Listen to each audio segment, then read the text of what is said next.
Hello everyone, আসসালামু আলাইকুম। আশা করছি সবাই অনেক ভালো আছেন। ওয়েলকাম করছি সবাইকে পাওয়ারফুল টিউটোরিয়ালসে। আমাদের আজকের টপিক নতুন সেলার নট অ্যাপ্রুভড। অর্থাৎ আপনারা যারা ফাইবারে নতুন অ্যাকাউন্ট করছেন, বাট আপনার এই সেলার অ্যাকাউন্টটা কিন্তু আমাদের অ্যাপ্রুভ হচ্ছে না। মানে সেলার হিসেবে আপনি কাজ করতে পারবেন না অ্যাপ্রুভ যদি না হয়। এটা খুবই খুবই একটা গুরুত্বপূর্ণ একটা বিষয়, এবং আপনার বিভিন্ন ফেসবুক গ্রুপে পেজে আপনারা এই বিষয়ে জানতে পারবেন, এবং অনেক স্ক্রিনশট আপনারা দেখতে পাবেন যে ফাইবার থেকে তারা একটা ইমেল পেয়েছে যে সেলার অ্যাকাউন্ট নট অ্যাপ্রুভড। অর্থাৎ আপনি যদি অ্যাকাউন্টটা ক্রিয়েট করেন অ্যাজ এ সেলার হিসেবে, তাহলে কিন্তু আপনার অ্যাকাউন্টে অ্যাপ্রুভ হবে না। আর অ্যাপ্রুভ না হলে আপনি কোনো কাজও করতে পারবেন না, তাই না? বিষয়টা খুবই সিরিয়াস একটা বিষয়।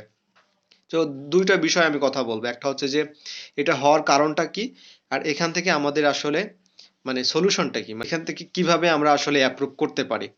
সো আপনারা যদি ফাইবার ফ্রমে স্টাডি করেন, অর্থাৎ ফাইবার ফ্রমে যদি আপনারা এই বিষয়গুলো দেখেন, তাহলে অনেক তথ্য আপনারা জানতে পারবেন। সো এনিওয়ে, সো এইটা হওয়ার কারণটা কি? এটা হওয়ার মেন যে রিজনটা আমি যেটা আইডেন্টিফাই করলাম, এটা হচ্ছে যে ফাইবারে আসলে এখন এত বেশি সেলার দরকার নেই। এখন বলতে পারেন যে সেলার দরকার নেই মানে কি, বিষয়টা আসলে কেমন? তো এই ধরনের সেলার দরকার নেই যারা কিনা শুধুমাত্র অ্যাকাউন্ট ক্রিয়েট করে চলে যায়। তারা বছরের পর বছর ফাইবারে আসে না, ফাইবারে কোনো কাজ করে না, কোনো কিছুই না, জাস্ট অ্যাকাউন্ট ক্রিয়েট করে চলে যায়। ফাইবার চাই শুধুমাত্র জেনুইন যে সেলার আছেন, যারা আপনারা অ্যাকচুয়ালি কাজ করার জন্য ফাইবারে অ্যাকাউন্টটা ক্রিয়েট করবেন, প্রোফাইলটা করবেন, সার্ভিসগুলো দিবেন, তাদেরকেই তারা চাচ্ছে। অর্থাৎ আপনাদেরকে চাচ্ছে না যারা আপনারা শুধু অ্যাকাউন্ট ক্রিয়েট করে চলে যাচ্ছেন, অথবা অন্যের একটা গিগ কপি করে, মানে 10 মিনিটের মধ্যে গিগ পাবলিশ ডান, তারপরে চলে যাচ্ছেন, আশায় বসে আছেন যে অর্ডার আসবে। Another reason. এখন আসা যাক টেকনিক্যাল যে সমস্যাগুলো। সো আমরা প্রথমে অ্যানালাইসিস করে আসি যে আপনারা যে ধরনের ইমেলগুলো পাচ্ছেন বা পাবেন, তার মধ্যে কয়েকটা সেন্টেন্স, আমি দুইটা সেন্টেন্স আপনাদেরকে রিড আউট করব। একটা হচ্ছে যে ফাইবার ওই ইমেলের মধ্যে বলছে high quality service from trustworthy freelancer.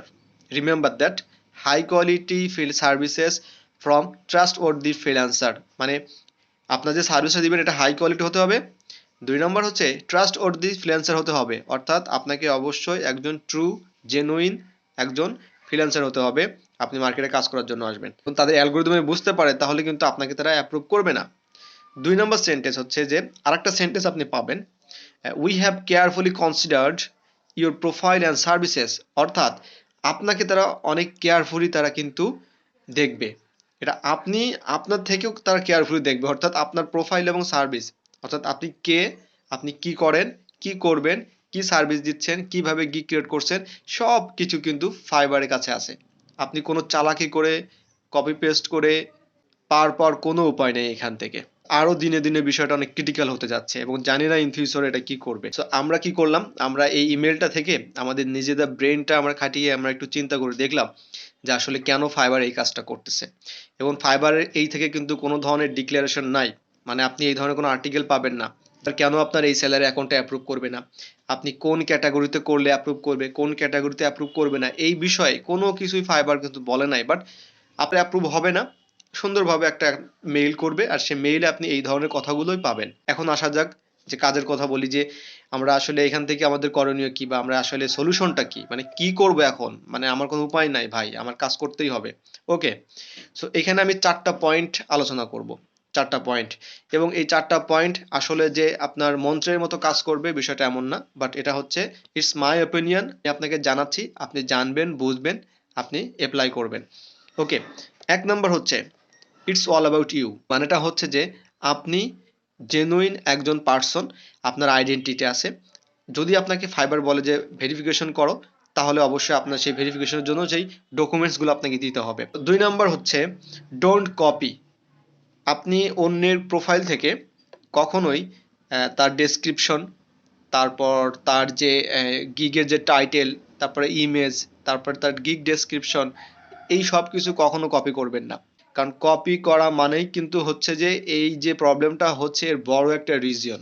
আপনি 10-20টা প্রোফাইল দেখেন যারা লেভেল 1, লেভেল 2 টপ রেটেড, তাদের প্রোফাইলগুলো দেখেন, তারা কিভাবে তাদের প্রোফাইলটাকে সাজিয়েছে, কত সুন্দর সুন্দর কথা লিখেছে, তাদের কাজগুলো এক্সপিরিয়েন্সগুলো শেয়ার করেছে, এই সবগুলো বিষয়গুলো আপনি দেখেন। দেখার পর আপনি নিজে নিজে একটু করেন, এবং আপনাকে কেন কপি করতে হবে, আপনি একটু সময় দেন, সময় দিয়ে আপনি গিগটা সুন্দরভাবে ক্রিয়েট করেন। আচ্ছা, 3 নম্বর আসা যাক, মাল্টিপল ক্যাটাগরিজ মাল্টিপল গিগস। আপনি যখন একটা সার্ভিস যখন দিবেন, অর্থাৎ আপনি যে সার্ভিসটা ফাইবারে আপ করবেন ওই রিলেটেড একটা গিগ আপনি পাবলিশ করবেন। যতক্ষণ না পর্যন্ত আপনার সেলার অ্যাকাউন্টটা অ্যাপ্রুভ হবে আপনি অন্য কোনো গিগ আপলোড করবেন না। যে আপনি সুইচ করবেন না। সুইচ মানে হচ্ছে এন্টিনে কাজ করছেন, আপনি হচ্ছে একটা ডাটা এন্ট্রি গিগ পাবলিশ করলেন, 3 দিনের মধ্যে আপনি আবার ইউটিউবের এসইও বা আপনি অন্য একটা ক্যাটাগরির কাজ আপনি সেখানে আপলোড করে দিলেন। এটা করা যাবে না, এটা করবেন না। 4 নম্বর হচ্ছে আইপি অ্যাড্রেস। আইপি অ্যাড্রেসটা কি? কারা অ্যাপ্লাই করবেন? যাদের অ্যাকাউন্ট অলরেডি ফাইবার কিন্তু অ্যাপ্রুভ করেনি, মেইলটা পেয়ে গেছেন, তারা সেকেন্ড টাইম যখন ট্রাই করবেন তখন এই কাজটা আপনারা করবেন। আপনারা অনেকেই জিজ্ঞাসা করেন যে উইন্ডোজ দিলে আসলে সবকিছু ঠিক হবে কিনা। না, এখানে উইন্ডোজের সাথে কোনো সম্পর্ক নেই। জিনিসের সম্পর্ক আছে, সেটা হচ্ছে আইপি অ্যাড্রেস। অর্থাৎ আপনি যে আইপি অ্যাড্রেসটা দিয়ে আপনি হচ্ছে এই ফাইবারটা লগ ইন করেছেন বা সাইন আপ করেছেন এই বিষয়ে। সো আপনারা লাস্ট পর্যায়ে যারা আছেন তারা এই কাজটা করবেন। আপনারা মনে যদি চায় আপনারা উইন্ডোজ দেন, সমস্যা নাই, বাট অবশ্যই ট্রাই করবেন আইপি অ্যাড্রেসটা চেঞ্জ করার জন্য। এখন এটা কিভাবে করবেন? আপনাদের যে ইন্টারনেট প্রোভাইডার আছে তার সাথে আপনারা কমিউনিকেশন করবেন যে আপনার নতুন একটা আইপি দিতে। আর অলওয়েজ ট্রাই করবেন একটা স্ট্যাটিক আইপি অ্যাড্রেস নেওয়ার জন্য, নট ডাইনামিক আইপি অ্যাড্রেস, কারণ ডাইনামিকটা র্যান্ডামলি চেঞ্জ হয়। আর স্ট্যাটিক হলে এটা শুধুমাত্র আপনারই থাকবে এবং এটা কাজ করার জন্য অনেক ভালো। তো এই কাজটা আপনারা করতে পারেন। ওকে, সো আজকের মতো এখানে বিদায় নিচ্ছি। এরপরও যদি আপনাদের কোনো কোশ্চেন্স থাকে অবশ্যই কমেন্টে জানাবেন। আমাদের ফেসবুক পেজ আছে, গ্রুপ আছে, আপনাদের কোশ্চেন্সগুলো, কোয়ারিজগুলো আপনারা এখানে শেয়ার করতে পারেন। আর ভিডিওটি ভালো লাগলে অবশ্যই শেয়ার করবেন, চ্যানেলটি সাবস্ক্রাইব করতে ভুলবেন না। দেখা হচ্ছে অন্য একটা টিউটোরিয়ালে। ভালো থাকবেন সবাই, আল্লাহ হাফেজ।